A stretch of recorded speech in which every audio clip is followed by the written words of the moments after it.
Was Kick being dumb? Thank you, Mr. Tri-City. Can you guys hear me? Can we get a system check here? How we doing, YouTube? We got some. I don't know what's going on. I don't know why OBS is being kind of ridiculous here. Okay, we're good. We're good. Our test screen's good. Sorry about that, guys. It's Monday morning, and today's gonna be one of those days. We're probably gonna fly through things a little bit today. It's probably the last Monday morning that we'll be meeting like this. As this time next week, we should be gearing up for our first broadcast of the Hat and Beard show at night, right? We'll be going to the evening show, the evening block, going to more of a primetime situation, getting your boy ready for the big leagues, taking that step up. That's right. By popular demand, we will be going from the 7 p.m.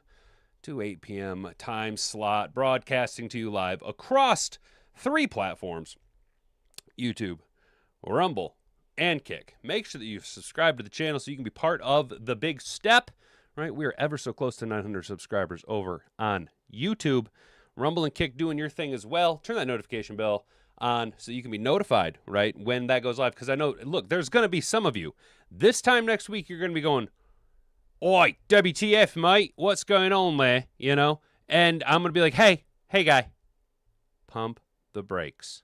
You know what it is. We will be coming to you live at night. But we got news and notes from around the league. We got a couple of wide receivers moving around out in the NFC East. We got potential June 1st cut candidates. The Lions could add as early as Tuesday to their roster some names, because there is some reality here that we are looking past, and that is certain position groups do need a little bit more lead in their keister, if it were, as far as the depth goes. Tim 20man has week 1 OTA observations for us. As you guys know, the week 1 OTAs are wrapped up Friday. The press was able to get in there, see what's going on, talk to some guys, make some observations for us. And I'm going to be very honest with you.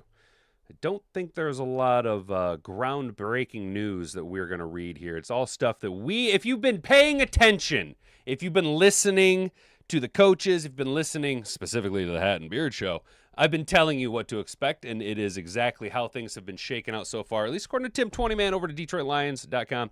And then we'll be wrapping up a little article I found later or earlier on in the week.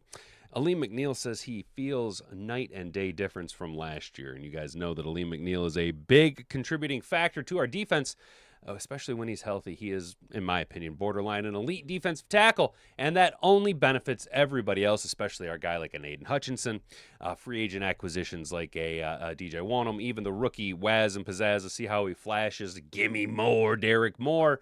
And you guys already know that I'm telling you, Tyleek is going to be a freak this year, taking a massive step in his second year for the Detroit Lions organization. Now that we've talked about all the headlines, guys, we've already told you to do all the things and stuff, right? But we, like I said, we're probably going to fly through some stuff. So if I'm not so engaged in the chat, I got a lot going on, right? The next couple weeks, we got a lot going on here behind the scenes. And today I gotta move some refrigerators. I gotta move some custom kitchen delivery. I gotta move these refrigerators. I gotta move these color TVs. You know what I'm saying, guys? So just get a pistol on your little finger. Maybe get a pistol on your thumb. We're gonna get into it. Handing off to my guy Jocko. If you can say the word good, guess what? It means you're still alive. It means you're still breathing. And if you're still breathing, well then hell, you still got some fight left in you. So get up, dust off, reload, recalibrate, re-engage, and go out on the attack.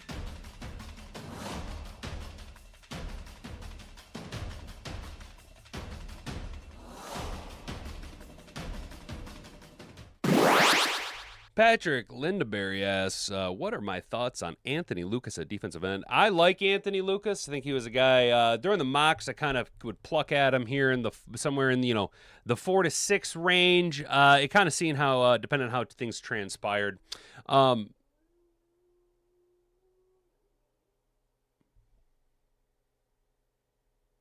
What the fuck was that?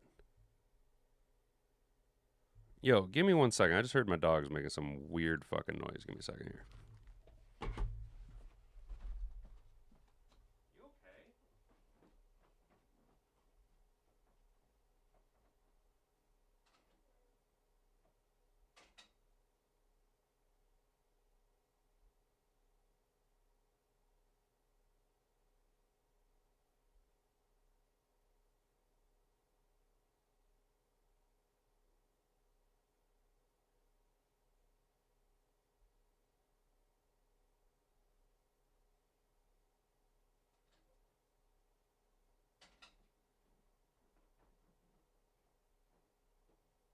Did you hear that, dude?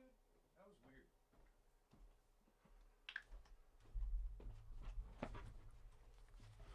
My bad. Sorry about that, yo. Must have been the neighbor dogs or something. It sounded fucking weird. Couldn't quite tell, but I just wanted to make sure. Thank you, Raw.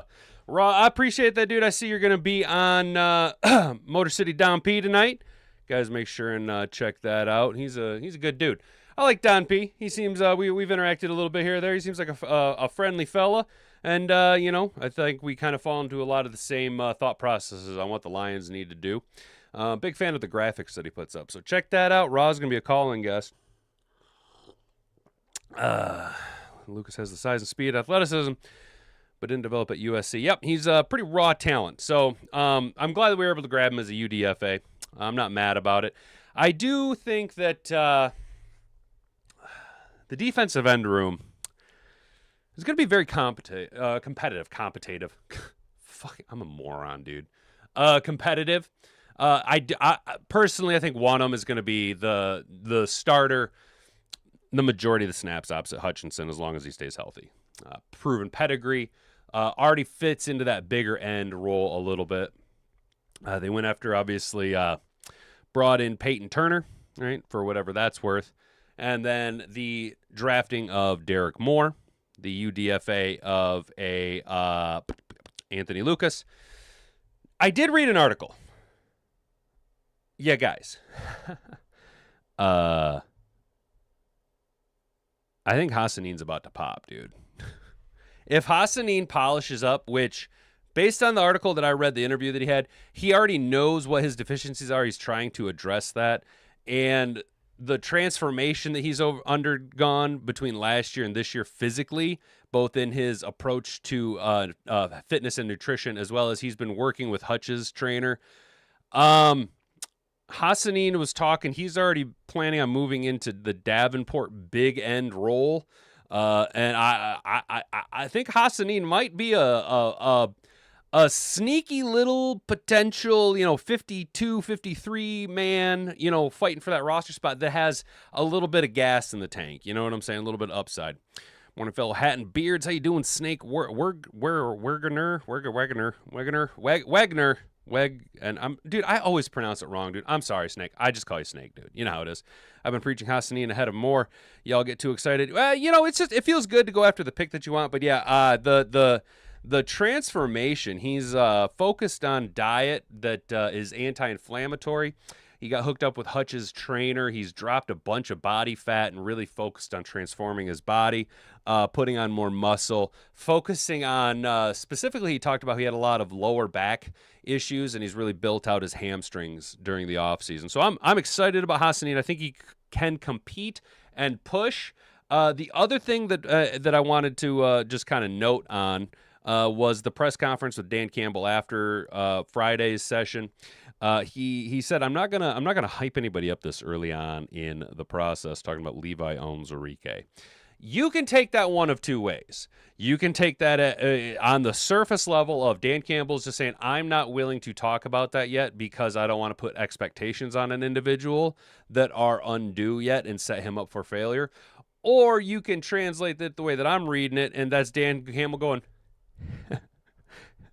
You guys are so F-U-C-T fucked. You are so fucked. Alim McNeill is so, or I'm sorry, Levi Onwuzurike is about to just absolutely knock everyone's dick in the dirt as a rotationary piece, and you all are so F-U-C-T fucked. I think that's what's about to happen. But that's how I'm choosing to read Dan Campbell's little comment on Levi. So the Giants have been working out multiple receivers. You guys know it's June 1st. We're at this cut deadline. We're not going to delve too much into it. The Giants did lose Gunnar Olszewski to season-ending injury. It looks to be, based on the article here, they're saying that it's probably an Achilles. That sucks. You guys know it. We know it. We've seen it happen time after time again, and it hits really close to home with, obviously, Brian Branch here in Detroit. So the Giants are working out some guys. They now, look, I don't have anything against it, right? You do whatever the hell you want to do. But apparently the Giants are talking about working out OBJ, all right? And they're also going to be working out Juju Smith-Schuster, Anthony Miller. Now, I think Anthony Miller kind of got had all the athletic upside in the world, but just kind of flamed out. I think Smith-Schuster's a baby back bitch. And Braxton Berrios, they're looking at getting themselves a bowl of Berrios to replace Gunnar Olszewski. If not, maybe looking at the OBJ route. I don't know about OBJ, dude. He's,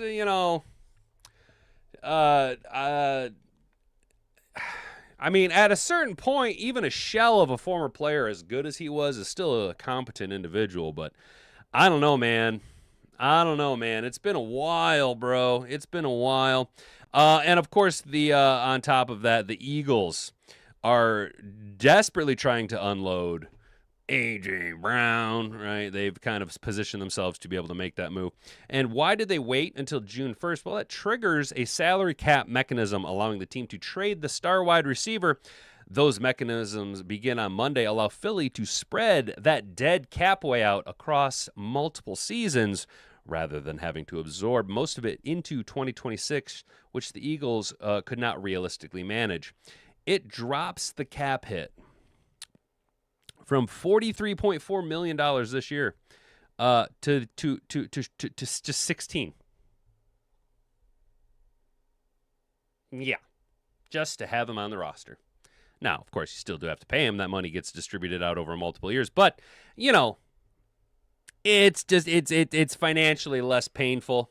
Now the Eagles have, of course, been linked to trading Brown to one individual here. Well, and notice how ever since the whore Diana Rossini got caught being a whore with Mike Vrabel, wow, you don't hear anything about the A.J. Brown trade at all. At all. There is no news information, no hardline data, no breaking news, insider information. Diana Rossini has the inside scoop. Take it away, Diana. Nope, none of that. Now it's just kind of sitting on the back burner. Right? Now, if Diana Rossini was still whoring her way through the New England Patriots organization, you probably would have already known that the Patriots or the Eagles want a first-round pick in exchange for Brown, and the Patriots don't want to give that up. But it's kind of been kind of mum, a little bit mum. Well, with Diana Rossini keeping her whore legs closed, she's also keeping her lips shut. At least that's what we're to imagine. Both sets. So I gotta ask the question: would you guys trade a first-round pick? Would you trade a first-round pick for A.J. Brown at this point in his career? If you're going at it from like a Patriots situation where we made it to the Super Bowl, we have this young quarterback, our offensive line has a left tackle whose arms are way too short to play the position. Let's go ahead and give a first-round pick away for A.J. Brown. I don't know, man. That's a big ask, dude. That's a big ask. You know what I'm saying? DC is being quite humble about our roster because we know what we have and we are going to display a total, complete domination. I agree, dude. You don't have to boast it when you know it. You know what I'm saying? We already know that we are who we are. And it's just a matter of going out and just cracking skulls, dude. You know what I'm saying? We're just going to go out there and crack skulls. How he pissed his side piece was banging frame. Awesome, dude. You know what? That's probably a good point, Trippy. You're probably not that far off base, dude. You're probably not that far off base. I get all sorts of punctuations and spellings of it. Yeah, well, Snake, it's the Weg. So is it Wegener? Wegener? Am I saying that right? Wegener? My bad, dude. I just like Snake. Makes me think I'm that you're Metal Gear Solid. And I'm just like, Snake, what up, Snake? And you're just like under a box. You know what I'm saying? Just hiding under a box, dude. You know. Will the Lions make the changes to not lose every game immediately after the bye week? Oh, Ryan. Yes, because we're not going to lose a single game this year, dude. We're going to go completely undefeated. And not only are we look, I said it last year, and I got, you know, we're going to go undefeated this year. We're obviously going to go undefeated all the way to the dude. Freya, shut up. Fucking dogs, dude. Not even my dogs, dude. It's the neighbor dogs, dude. What was I saying? Oh yeah, and then we're gonna shut everybody out in the playoffs all the way to the Super Bowl. Jared Goff's gonna have like 26 touchdowns in the Big Two. Well, it'd be the Big 2-7 at that point, but 26 touchdowns in the Super Bowl game alone. He's gonna rush for 13 touchdowns and he's gonna throw for another 13 touchdowns. It's gonna be absolute mayhem. Wagoner, hell yeah, right on, dude. You know that just makes Snake all good. That's what my friends call me, for sure, dude. That's what's up, dude. Well, yeah, you know, all I did was just you know, guys, I gotta admit, I do have one addiction that I haven't been able to kick for years, dude. And sometimes that addiction aids me in that right there. And it's not my fault. I got hooked on this shit at a young age. My parents, the school forced it upon me, dude. They forced the addiction. Guys, I've been hooked on phonics since I was a kid. You know what I'm saying? I've been like so unbelievably hooked on the phonics, dude, that like sometimes it bodes well for me when I can sound out Wegener. You know what I'm saying? Let's go. Must be nice. My friends call me retarded. Nice, Drippy. That's cool, bro. My first wife was tarded. She's a pilot now. What's funny is me and Hat and Boobs, I've been dropping that joke on her all fucking weekend, dude. So that was a perfect callback to a weekend joke that hits on the breaking the fourth wall, dude. I've been hitting her with that all weekend long.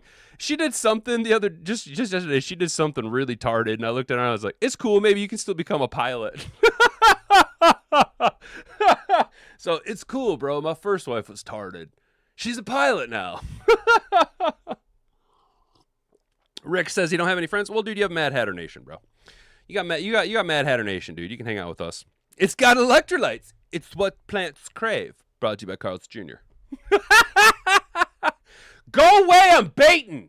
You like sex and money too? Yo, fucking. Oh man, I'm just a walking, talking, neurologically different. You want to see something cool? Psychopath, dude. 4 potential June 1st cuts that the Lions could add to their roster as early as Tuesday to make a difference. You want to see something cool? Fucking, I've been so hooked on Psychic Duck, you guys. I've been just like in a trance on his shit because that dude. Have you guys ever watched that cat, Psychic Duck? Chris Bodden. He is hilarious. He verbalizes my thought process so much. Like, you stupid fucking idiot. What were you even thinking over here, dude? Oh my gosh, bro. You guys, have you ever watched Psychic Duck? Dude, that guy's hilarious. All right, so who do we got here? Who's some cut candidates the Lions could look to grab up? We got some holes to fill. We need some depth in some spots. Well, the Seahawks, Uchenna Nwosu had a pretty big season for the Sea Chickens last year. He put up 55 pressures and 9 sacks, and he notably had an interception in the Super Bowl. But he's 30 years old. And the Sea Chickens have nearly $12 million in cap space with a post-June 1st cut. In Detroit, Nwosu could immediately jump in and rotate into the Sam linebacker role and can rotate with DJ Wonnum and Derek Moore opposite Aiden Hutchinson. Didn't he play for us before? Didn't he play for us before? I'm not wild about. I'm not doing backflips right now over the depth and edge or edge and linebacker positions. I mean, I get the fascination because if he can rotate into both, that's again leans into that Detroit Swiss Army knife style player that we like to have. Yeah, Jets. We could go after defensive tackle Mozzie Smith and just continue to build our roster out with Michigan players. The Lions aren't getting a starter out of former Michigan man Wolverine first-round pick. They do get to do something they need right now. Some extra depth on the interior of the defensive line. Smith, albeit being fat as shit, fits well in the rotation as a run stuffer and space eater. Yes. He also has a When you are the mass of Mozzie Smith, this is something that people don't understand. When you get to be a certain size, when he's moving on the field, if we can get him to perform one full rotation of a spin move, he will start to create a gravitational pull that will pull other offensive linemen into him and off of defensive blocks, allowing other defenders to disengage with their linemen and pursue the quarterback, because Mozzie Smith is so fucking fat that as he rotates, and it turns a little bit and gets a gravitational field around him, dude. He's such a fat, space-eating piece of shit. Colts defensive tackle Grover Stewart. I like a guy named Grover. Let's go, Grover. Give me Grover. The Colts could save $12 million by letting Grover Stewart go.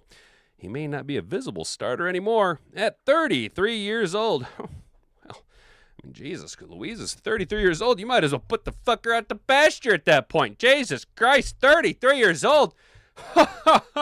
Man, is he doing the Charleston? That's not what the Lions need.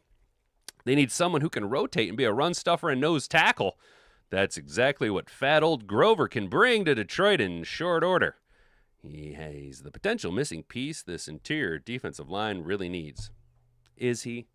Is he, though? Are we desperately in need of a big fat old guy? Raiders safety Isaiah Palomayo. Are we in need of a safety? Don't we have like 52 defensive backs already on roster? I'm not really sold on the idea that the Lions desperately need to go find some safety help with Kirby Joseph and Brian Branch's status up in the air right now. What do you mean? Brian Branch is not going to be available for a good chunk of the year. What do you mean up in the air? I think Chuck Clark, Thomas Harper, Christian Eisen, and Avante Maddox are a really good group. With that said, Paulo Mayo is an interesting addition because he's a strong run defender, and the Lions are heavily interested in stopping the run right now. Yes, we are. Yes, we are. Yes, we are. So what do you think about those names, guys? Any of those names really do it for you? Any of those names really moving that needle, getting you all... getting very happy in the pencil over the Grover Stewart to the Maisie Smith.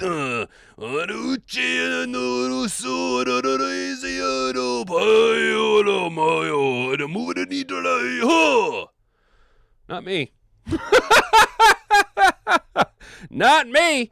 That doesn't really do it for me, fellas. That doesn't get the old juices rolling. Oh, I lost me mojo, and it doesn't really get me mojo going. You know what I'm saying, dude? Fucking buttholes, dude. How we feeling, guys? Sometimes when I hear you talk, you remind me of Pauly Shore.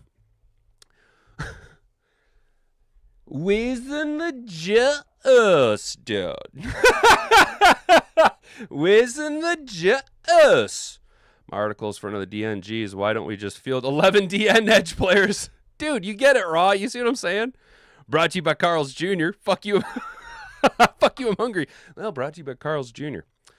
You know what I'm saying? The thirst mutilator. Let's go, you guys. We don't need a nose. We have two big T tackles in McNeill and Tyleek. I know, dude. That's what, like, they're like, oh, okay. I wouldn't be mad if just on principle, the way I build out a Madden roster, even with Tyleek and Alim there, I would like to have a, 28 to 30-year-old, 310-pound to 318-pound defensive tackle. You know what I mean? A rotationary piece for a goal line package, a bigger body, someone who can really rotate out there and engage in the third and shorts. But I'm not like champing at the bit for it. I'm not pounding my fist going, Alim can't do it. Tyleek can't do it. Jack Campbell is not an all-pro. Look at Jack Campbell had an all-pro season behind a banged-up Alim McNeill, a tired DJ Reader, and a rookie Tyleek. Now what's going to have happen, huh? Now what's going to have happen, huh? Action Jack's about to eat, boys. Nose tackles are usually an average of 340 pounds. Look at Vita Vea. That's a nose. Yeah, that's the thing, dude. An actual nose tackle, a actual nose tackle is basically a blacksmith's anvil in the middle of the defense. You just want the biggest, strongest hoss that you can roll out there and go. Pfft. Your job is to anchor. I just need Jack to chill on taking our players out of focus on taking out our players. That's true, dude. That's true. Yeah, maybe a little bit more. Jack just needs to upgrade his guidance system a little bit more. He's still operating on old guidance systems. You know what I mean? We need to have a little bit more of a little bit more of a splash on target for him. You know what I'm saying? Mozzie Smith is the reason Michigan lost to TCU in the playoffs that year. Mozzie lost every rep but that one game. Worst take I ever evaluated was even as Jerry took him in the first. Yeah, dude, I was not wild about what I seen out of Mozzie Smith, but what Mozzie Smith kind of fell into is that whole like, but if we can get him to this point, he then will be there. That's second, third round grades talk, in my opinion. Am I off base for kind of saying that Mozzie Smith and Caleb Banks kind of fall into that same draftable spot? Like second round, yeah. First round, I don't know about the deal. But you calling the shut the bus? Whatever you say, eat a bus. Eat a bus. Eat a bus. You know what I'm saying? You know what I'm saying? So we got. Let's shift gears, guys. And kick it on downtown. Mozzie Smith had UDFA tape. It was that bad. Damn, Brent. That's a fucking statement right there. That's a pretty hard line statement from Brent. Brent watches a lot of tape, you guys. I'm not trying to just gas him up here. Admittedly, he does watch quite a bit of tape. And, the proof is in the old Jello pudding pop, as they say. You know what I'm saying? He's going to pudding pop his way right out of the league, dude. Alrighty, dighty, Mac and Tidy. Tim 20 man, OTA week 1 observations. What a Tim 20 man. Ho. Well, it's the receiving tree ho. It was noticeable how much more comfortable second-year wide receiver Isaac TeSlaa looked within the offense on Friday versus this time last year. Wow. Really got your journalistic juices flowing there, huh? That's natural for most players to take a big leap into their second season. TeSlaa was smooth in his route running Friday. Yeah, dude, I'm sorry, but this statement just undermines your opening statement. That's natural for most players. Yeah, duh, dumbass. He was smooth in his route running on Friday, and Detroit has a chance to field a really nice starting trio at receiver with all-pro Amon-Ra St. Brown back-to-back and continuing to emerge. 1,000-yard receiver Jamison Jamo Wamo Williams and Isaac the T-Bird TeSlaa, who had 6 touchdowns as a rookie in 2025. That's 3 players with 3 very unique skill sets. Indeed. O-line changes head coach Dan Campbell first floated the idea of Penei Sewell moving to the left tackle at the annual meetings in March, and he confirmed it Friday. Sewell has been working at left tackle. Wow. Like we all didn't know this was the plan the whole time. Ooh. Ha! Do you guys see that out there? Hey! The ground is breaking out there, guys. Whoa! Penei is moving back home to the left tackle. The first team O-line came Friday was Sewell at left tackle, Mormon Oaks at left guard, Cade Mays at center, Tater Ratledge at right guard, and Larry Borum at right tackle, with rookie first-round pick Balake Miller also getting some reps at right tackle. Wow. If only someone had been telling you this is exactly what you were going to have to expect in the early stages of the evolutionary process of Blake Miller. I think I told you guys this is exactly what was going to... I'm pretty sure I told you day 2 of the draft that this is what you were going to see. Sewell at the left, Mahogany, Mays, Ratledge, Borum probably starting at the right tackle with rotationary of Blake Miller in at the right... That's going to be a good competition to watch between Borum and Miller for the right tackle spot. Yes, that is true, but I'm going to have to go ahead and... I'm a Miller guy. You know me. You guys know me. I'm a Miller guy. I was ironically drinking Miller Lite that the day we drafted him. Competition. This is going to be the most competition we've had, in my opinion. I think top-tier competition, Campbell said before practice. I mean, this will be good. This is going to be good across the board. So Dan Campbell's just like, oh, the NFL are... Just so 31 other teams know that there's only one team that can beat us. And that's us. We're the only team that can stop us. We're in the empire business. There's going to be good competition in a lot of spots, but one spot in particular that could be interesting to watch. Let me guess. The Amik Robertson role at nickel cornerback. We could see Detroit play more nickel this season in passing downs given their current personnel. Veteran Roger McCreary, Avante Maddox, and rookie Keith Abney the second. Big play, Abney. I'm telling you, this guy's going to fucking light it up, dude. Abney's going to just... Oh, he's going to fuck people up, dude. We're working with there Friday with McCreary getting most of the first reps. To be expected. To be expected. Opportunity cornerback Terry Arnold wasn't at practice Friday. Just out of curiosity, guys, I've seen just some mild scuttly-buttly-do rumblings of it. Do you think there's a world where we're looking to trade TA?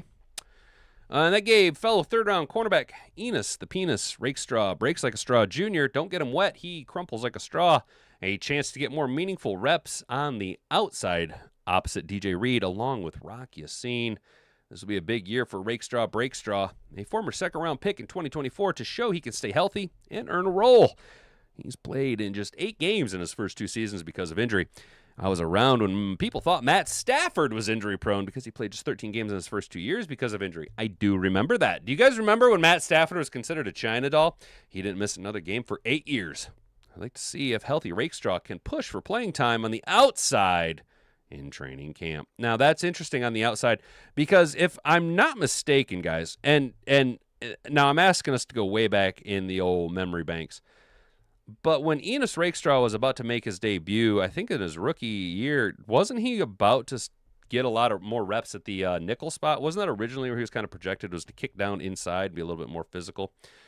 I'm not exactly sure. Tight end depth. Veteran Tyler Conklin caught my eye Friday.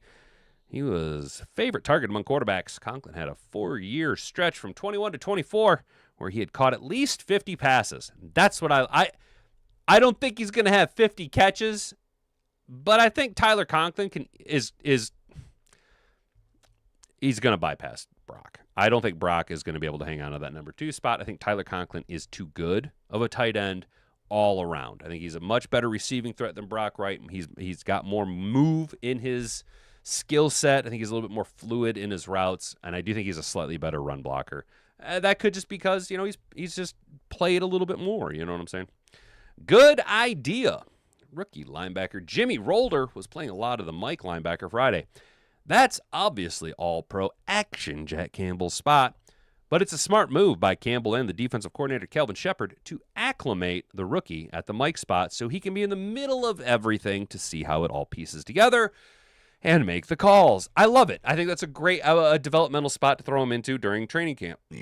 Staying with the linebacker position, the first 3 reps for the base defense on Friday were action Jack at the Mike, Derek Barnes at the Sam, and, of course, Cowboy Malcolm Rodrigo at the Will. The competition to replace Alex Anal Zone at the Will should be another fun competition to watch develop. Punt returners look like Greg Dortch is going to kind of walk away with it for right now. Dortch obviously excited to have him. He's a similar type player to Khalif Raymond. Nobody cares. Catch of the day was Jacob Sailors. Okay, good on them. Sideline, there were a few players returning from injury. I think we talked about that. Laporta, Branch, and Kirby Joseph all missed, as well as Terry Arnold. Laporta had taken some walkthrough reps over his first couple of days of OTAs per Campbell, but didn't take part in Friday's open practice. That's not bad.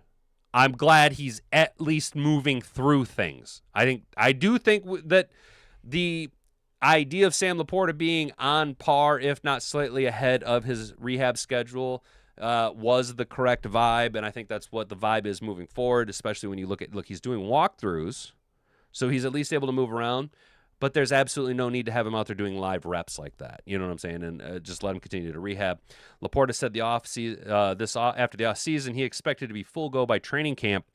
Campbell said all 3 players are improving. Safety focus with Branch and Joseph sideline, and kept an eye on the safety rotation. Friday, veterans Christian Eisen and Chuck Clark got the first run with the starters.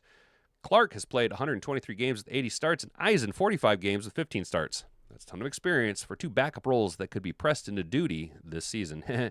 They said duty, like poop. And that's what I think is going to happen. I'm a Thomas Harper guy. Let's go. Shifting gears. Let's go. How do we feel about those observations? Mad Hatter Nation. Do do do do. Squibbity doo doo doo doo doo. Wah ba ba ba doo ba moo. Darn, Brent, that was quick. I was gonna correlate that spelling with Michigan a lot. Nicely done. TeSlaa didn't look smooth in his routes. I think he might become quite a weapon. Or he did look smooth in his routes. Nice. Hell yeah. What's up, Cody? Good morning, dude. Good to see you, man. Just so you know, Cody, I know you're kind of sometimes in the morning, especially like you guys like Trippy and Sam Armstrong, who kind of make it sometimes in the morning, guys. I hope to see you at the night show, dude. I do hope that a lot of you guys here in the morning program can carry over to the evening time slot with us, dude. And, you know, some of you guys that aren't able to necessarily come and hang out in the morning show, I hope that you guys are really, you know, this bodes well for all of us, dude. I think we're going to see a nice uptick in viewership and engagement here in the chat. So I do kind of, you know, when we get to that point, we start to kind of move forward with more people in the chat. I do kind of need my mods to, you know, do your thing and moderate people. We don't trade TA. He is more valuable to us than a late round pick in return. Oh, yeah, for sure. If we only got a late round pick, for sure. The Sheriff might replace TeSlaa and force TeSlaa to play tight end just to get Law involved. Law could be a running back, too. Law is looking like a home run type player for Detroit. Hell yeah. Doesn't know how to run route. TeSlaa is 50 pounds too light to play tight end. TeSlaa is Los Angeles with the ball in his hands. Meeks, is that right? Yeah, dude, I was wondering about that. Didn't we kind of see something about Jackson Meeks possibly trying to do a bunches of votes and go from wide receiver to tight end? Usually listening at work. Night will probably be better, but still a lot to do after work. For sure, dude, for sure. Hey, man, I appreciate you being able to kick in during work, dude. You know, working and lurking, dude, that's kind of what we started this as, was like, so that you guys could just listen while you're grinding it out at work and have a little bit of, like, you know, a little bastion of sanity in that seeing nonsense. You know what I'm saying? Told to all the Bears fans to speak. Yeah, Trippy for sure. Yeah, if Bears fans. So who has the higher toll to speak, you guys? Bears fans or Packers fans? Look, I'm gonna be honest. In weeks that we play Minnesota, we can pick on Minnesota. But guys, I don't think that we, at least right now, need to be, you know, picking on the special need kids over there in Minnesota, right? Like let's not poke fun and laugh at the short bus. All right, they're people just like us. They're doing the best they can. You know, 2 weeks out of the year is fine, but I think Minnesota fans, you know, they can come here and punch up at the, you know, how's this? Minnesota fans are welcome to come to Mad Hatter Nation and take shots at Bears and Packers fans. That's fine. But if they're going to come here as refugees, you know, seeking shelter, well, don't come into my house and then piss on my leg. You know what I'm saying? Because it's by sheer grace alone that Lions fans are welcoming in our retarded little stepbrothers of the NFC North. You know, and letting them have a little bit of warmth and love, because it's got to be cold up there, being, you know, with Kyler Murray as your starting quarterback, dude. That's rough, dude. So they can come here and they can punch up at Packers fans and Bears fans, but if Vikings fans are going to come here asking for help and claiming, you know, asylum, then they got to be nice to the Lions fans as well. You know what I'm saying? Then they also got to take their lumps 2 weeks out of the year. You know, just take it on the chin, bud. You know what I mean? That's how that's going to work. So we got to figure out who gets taxed more then. The Jiggly Wiggly fans over there in Chicago rooting for small PP Benedict Arnold, Osama Ben Johnson, the traitor in the Windy City, skinny Matt Patricia, or Packers fans who, you know, employ domestic abusers as running backs. You know what I'm saying? Like, how do we break that down? What's up, Kane? Said that last year did something that didn't set well with the league. What was it that didn't set well with the league? Said that last year something didn't set well. Oh, there was something that they did.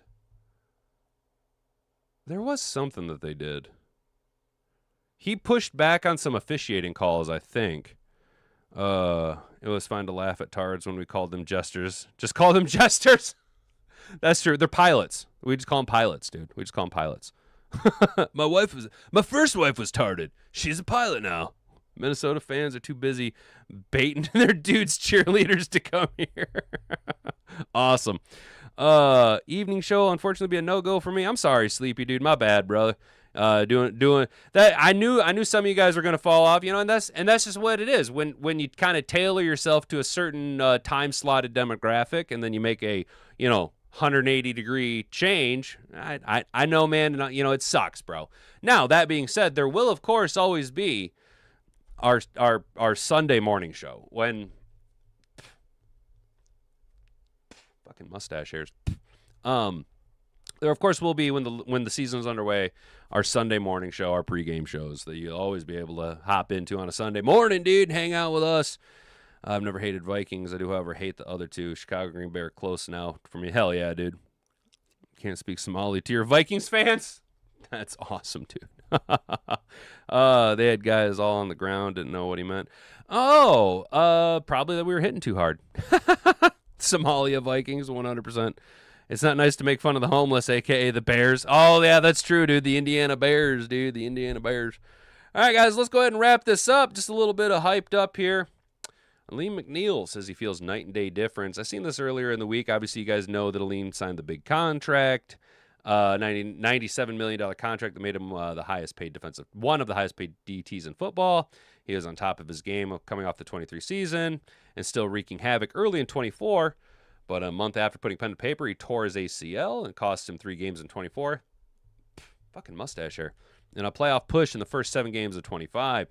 When he returned to the field, McNeill didn't look like himself after averaging 3.2 pressures per game in 24. He managed 2.3 last season. In 10 games, he managed 14 tackles, 2 TFLs, and a single sack. By his own admission, it wasn't up to his standards. The frustrating part for McNeill was that while he felt like he was in the right mental spot, the body and mind were just not aligned like they needed to be. Yes, that mind-muscle meld. It was just how the body works. It takes time for stuff to come back a little bit, McNeill said on Friday. Some stuff was just not there. No matter how hard I tried to do certain stuff, I just wasn't there yet. This offseason, McNeill focused on the same as it was going into his breakout 23 season. You remember the crazy amount of work he put into cutting 13% body fat to grow as a pass rusher. That year, he put up a career-high 5 sacks and a 78.6% pass rushing grade from PFF. The diet, the workout, the sleep regimen. It's all back after losing last offseason to rehab. Quote, just to be that dynamic, explosive player that I know I can be, McNeill said. That's what I've been working on this offseason, and I feel amazing. So I don't have any doubts about that. Good on him. It's a night and day difference between last year and now, McNeill said. As for last year, McNeill doesn't want to think about it anymore. Instead, all he can think about is proving everyone that he's still the elite player that earned that contract extension 2 years ago. And I'm rooting for you, bud. I'm a big Alim McNeill fan. I don't think about it last year, so yeah, 1,000%. I want to prove myself, McNeill said. Quote, I don't remember last season. I don't want to think about last season. So yeah, 1,000%. I've been losing sleep over it. He's pissed. He's pissed. I told you guys, we're pissed. F-U-C-T. Fucked is the NFL, dude. We're pissed. We're pissed. Top to bottom. Coaches, GM, players, top to bottom. Maintenance staff. Fucking people popping the popcorn, serving the hot dogs, and contractors. They're pissed. We're all pissed. We're pissed. The NFL's F-U-C-T. Fucked. Only the Lions can beat the Lions, dude. You know what I'm saying? I see free live music Monday, Tuesday, and Wednesday nights in Flint. Live music is good for the soul. Hell yeah, dude. That's what's up, bro. That's what's up. I don't think the Bears or Packers will matter at all this season, but the Vikings could. All depends on Murray, chemistry with J.J. Addison and Hawk. Flores' defense is always an issue. For other teams, it's not going to be for us. But Goff has handled it much better than most QBs. 100%. Yeah, there you go, Raw. Yeah, actually, if you look at the metrics, Jared Goff is a Brian Flores slayer. Will you sing to Brent? Yeah, Brent, if you want live music, bro. If you want live music, dude, I can serenade you guys with the sweet sounds of my voice.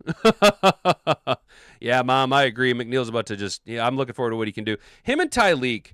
Do you guys think that do you think we can get 10 sacks between Tyleek and McNeill this year? I think between the two of those, we get 10 sacks relatively easily. I think Hutch is going to hit 26 sacks. So right there, you're looking at almost 40 sacks between 3 players. Then you add in a little Wanham, a little Hammer, give me more, a little DJ Moore, a little Action Jack, running on some blitz, a little corner blitz, a little safety blitz. Do the Lions get 50 team sacks this year?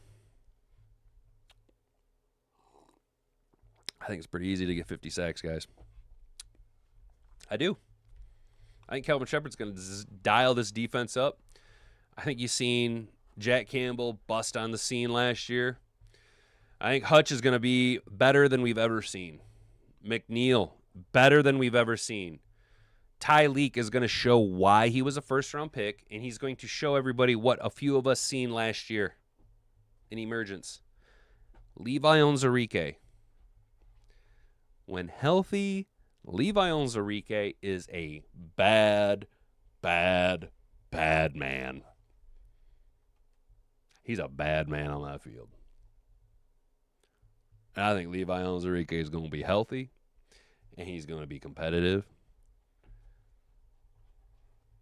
Look, man, I think the ceiling this year with our defense, if Kelvin Shepard can coach this defense up to the ceiling that our players have,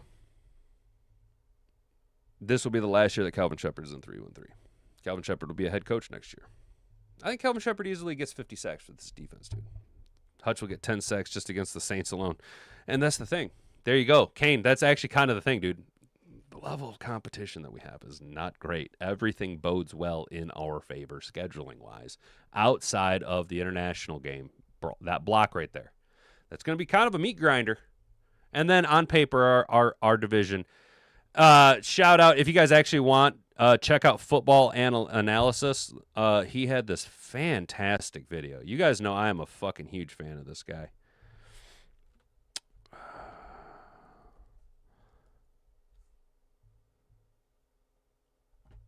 This fucking guy. Dude, the NFC North is the most complete division in football. You guys got to check this out. He crushed it. He crushed it. So if you got a half hour and you're looking for some football content, this dude, this football analysis kid is the future of football content on YouTube. And this right here, the truth, the NFC North is the most complete division of football. Very well done. Magnificent work. Definitely recommend you guys checking it out. All right, so we got about 10-ish minutes or so. What's up, arch nemesis Motown Mitch? How you doing, brother? Ha! I watched the same vid. He's 100% great. Hey, Mr. Figs! What's up, man? Dude, it's a good one, isn't it? It's a good one, dude. That football analysis kid, he crushes it, bro. And he's very, very, for being a Vikings fan, he's a very fair viewpoint on the teams, man. He did a great job. I think he gave too many flowers to Giggly Jiggly Williams and Small PP Benedict Arnold, Osama Ben Johnson, the traitor in the Windy City, who's mutinying the team to Indiana. I got to figure out some type of way to flow that better. Kid is smart. Yeah, he's very good. He's very smart. I also, if you get a chance, you should check out Brett Coleman has a video about establishing the run, which is a really good, another good dive. What's that image? Makes Murray look normal size. I know. Well, it's because they put him on a booster. He got to stand on a milk carton, dude. Maybe even two. Is Kayla Ferry Williams, bro? I don't know. I have no idea if they're related. I mean, so if you get it, like, technically, I think, like, if you actually trace back lineages all the way back, most people with the same last names ultimately will be related at some capacity. Like, if you really get down into the weeds of it. But I don't know. All I know is that if they're not related, they're going to get really well acquainted this year because the Bears' offensive line, the Bears are going to take a huge step back, guys. I can't wait to watch Ben Johnson just fucking fail in Chicago. Oh, it'll be Matt Patricia levels of failure. And I can't wait. I'm so excited to watch Giggle Willie flame out like Jamarcus Russell and Small PP Benedict Arnold, Osama Ben Johnson, the traitor in the Windy City, flame out like Matt Patricia. Just utter collapse. I hope the Chicago Bears never win another game. Honestly, I really do. I hope that the Chicago Bears and their fans never experience the sweet satisfaction of victory ever again. Because fuck them. Fuck them all. Fuck them to the moon. They can all go kick rocks and flip-flops from here to Chicago and back again. Fuck them to the moon. Yep. Well, so Jack, I was calling him Giggle Williams there for a little bit, but he's looking a little tubby, so we calling him Jiggle Williams. Oh, he's a jiggly wiggly fella. 5 to 7 wins top, 6 to 7 wins top, 6-7. You're saying they're gonna get the 6-7 wins? I'm saying they're getting 0. Fuck the Bears, dude. And the Bears, out of sheer desperation, will trade away their first-round pick to try and bring in some talent to win a game, and they'll miss out on the first overall pick in the draft. And Giggle Willie will retire after this year, so they'll miss out on Arch. Yeah, Raw. They also have to keep their quarterbacks healthy. If you look at the numbers of Chicago or the Vikings last year, their quarterbacks are awful turnover prone. Kyla Ferry Williams. I like that. I like Kyla Ferry Williams. That's not bad. He's a wiggly jiggly fella. Well, boys and girls, I know we're running a little bit short, but I got things to do. I got to install microwave ovens. I got custom kitchen deliveries, dude. I got to move these refrigerators. I got to move these color TVs. Okay, we got things to do. Do remember though that this was the last week of the day shift or the day shift of the day show. We will be transitioning to nights because when the night calls, my loneliness falls. Yeah, I want to dance with somebody. I want to feel the heat with somebody. Yeah, I want to dance with somebody. With somebody who loves me. Oh, man, we are getting out there. Get your money for nothing and your chicks for free, dude. Yep, that's that little thing. Yeah, see, YouTube, I can edit myself so that you don't censor me. I'm playing the bongo like a chimpanzee. Hell yeah, fellas.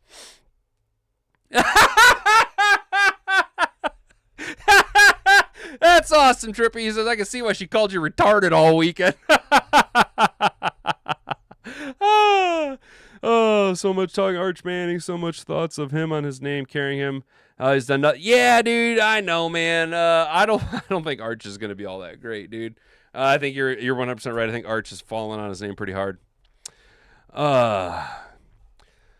Well, see, the thing with Gloria is, I think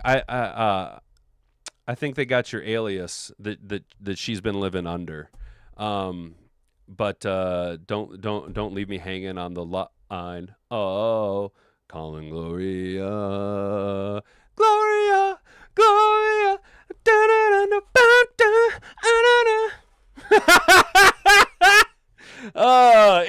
It's weaponized autism. Yes, dude. You want to see something cool? Seriously, you guys should check out. Dude, check this. I'll just pull him up real quick. I'll just check. Dude, I think a lot of you guys are gonna like this dude, bro. So first of all, he's a fucking felon, right? He's a fucking felon. How do I spell it? P.S. Here we go. We'll just look him up here. This guy. Have you ever seen fucking? Oh wow, yeah, Chris Bodden. Channel used to, I think it was Psychic Duck, but he's just Chris Bodden. Have you guys ever seen this guy? You want to see something cool? What do we want? Shake hands with danger? Boom. Want to see something cool? I like to be happy in dangerous ways. We live in a world where a pack of warning labels has its own warning label in the bag it comes in, and that's created a palpable stagnation in evolution. If you want to wrangle anything from angry pixies to puppies, you're going to get bit. It comes with the job, but getting a tickle is one thing. You learn and go on. I want to help you not get more than a tickle. The number of people I see doing fantastically stupid things with high voltage in the student, maker, and hobby worlds, mot-tards, I'm talking to you. Scares me more than the time I woke up with your mom laying on my arm. The only reason I still need 2 gloves is I didn't have my dentures in yet.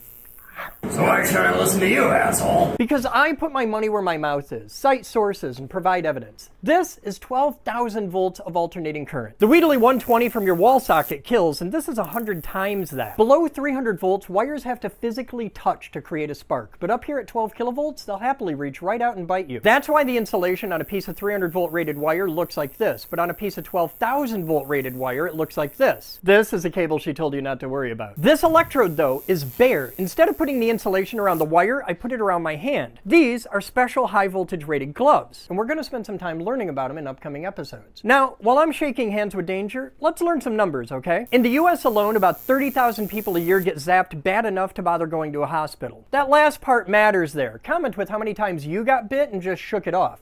Yeah, so 30K is light and we know it. About 1,000 people die every year from electrical injuries. Out of that 1,000, lightning does anywhere from 50 to 300. Now, there's nothing I can do about the fact that God hates golf. Country clubs are for people with more money than friends. I'm over on chess.com. About 400 of them are from high voltage electrical injuries. We're 5% of burn unit cases. About 20% of all electrical injuries happen in young people, especially toddlers and adolescents. Now, I've dealt with enough 2-year-olds to understand wanting to try a toaster as a tub toy, but those adolescents are, well, that's me. I was that kid taking apart microwaves. We grow up to work in the field, and that's why electricity is the 4th leading cause of workplace-related traumatic death. Now, I'm all for learning and working with electricity, but just as important as learning how all these bits work is learning how to work with them and not get hurt. Paychecks aren't worth a shit if you can't spend them. Read the comments below from the old heads and their close calls. We've all got stories and scars from lessons learned the hard way. Going home safe at the end of the day with 2 eyes, 10 fingers, and all your toes where they should be? Yeah, that's pretty cool. Want to see something cool? I like to be...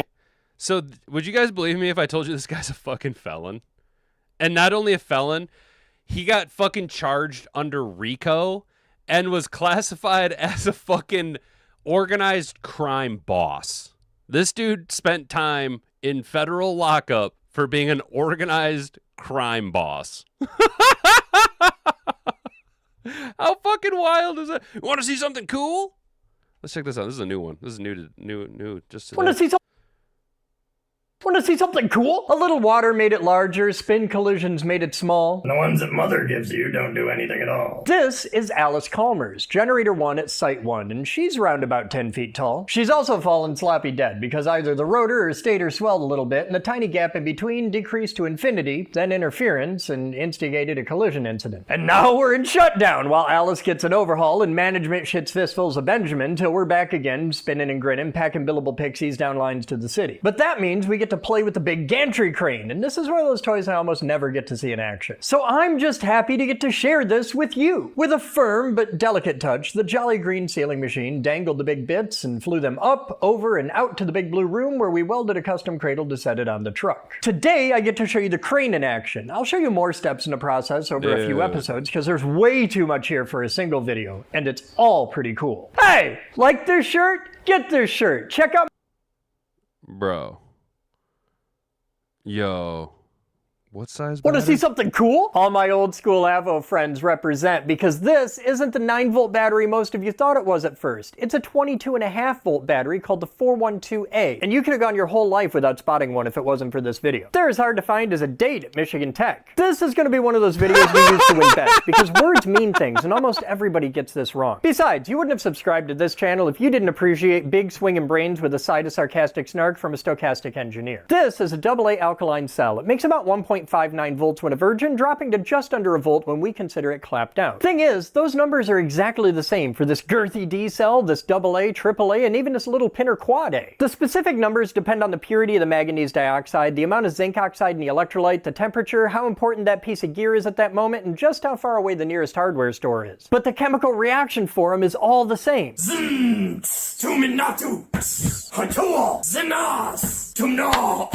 Chemistry hockey, yo. But what's the difference between all these cells over here and this pile of batteries over here? Look at the voltages. 1.5, 1.5, 1.5, 1.5, but over here we have 6, 9, and 22.5. That's because each of these is a single cell. They're all the same, just different sizes. But each of these is actually a collection of smaller cells. We call that collection a battery of cells. That's why the voltages are all multiples of 1.5. This 9 volt is actually a battery of half a dozen quad A cells. Yep. This 6 volt is actually a collection of 4 oddball cells, which I'm designating as double Ds. Check that naked carbon anode, yo. And this 22.5 volt is 15 tiny little 1.5 volt cells packed in there tighter than a nun's nasty. These are cells. This is a battery of cells. So, is this a cell block? Now you know the difference, and that's pretty cool.